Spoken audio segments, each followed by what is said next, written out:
జగన్ ఏం మాట్లాడుతున్నాడు? ముస్లిమ్స్కి 4% రిజర్వేషన్ కల్పించాలి, మేము దానికి కట్టుబడి ఉన్నాం అంటారు. కేంద్రం ఏం మాట్లాడుద్ది? కోర్టు పరిధి ఏం చెప్తుంది?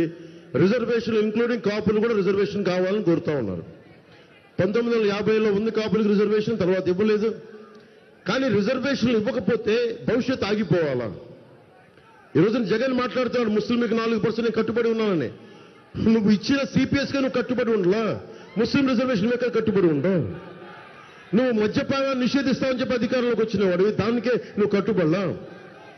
ఇసుక దోపిడీని అడ్డుకుంటానని చెప్పి నువ్వు కూర్చొని నువ్వు ఇసుకని సెంట్రలైజ్ చేసావు, ఒక్క కంపెనీకి ఇచ్చేసుకుని నీ కంపెనీలకి. ఇన్ని రకాలుగా మాటలు తప్పిన వ్యక్తి ముస్లిం సమాజానికి కూడా ఈరోజు ఏం చెప్తున్నాను? రిజర్వేషన్ ఇస్తాం, 4% మేము కట్టుబడి ఉన్నాం. దయచేసి ఆ మాట ఎవరు నమ్మొద్దు. ఎందుకంటే ఇవన్నీ వెళ్తే కాపు రిజర్వేషన్, అందరూ అన్ని కులాలు రిజర్వేషన్లు కోరుకుంటున్నాయి, ఏదో కొద్ది కులాలు తప్ప. మరి అది ఫైనల్గా కోర్టులో తేలుద్ది. నా కోరిక ఏంటి, నా ఉద్దేశం ఏంటంటే కోర్టులకి తేల్చే లోపు సంవత్సరాలు పట్టొచ్చు, దశాబ్దం పట్టొచ్చు, 5 సంవత్సరాలు పట్టొచ్చు. ఈలో పరిస్థితి ఏంటి? ఉపాధి అవకాశాలు ఎట్లా చేయాలి, ఉపాధి ఎలా కల్పించాలి, దీని మీద ఆలోచించారా? దీని మీద ప్రభుత్వాలు ఆలోచించాలి కదా, దీని మీద జగన్ ఆలోచించాడా?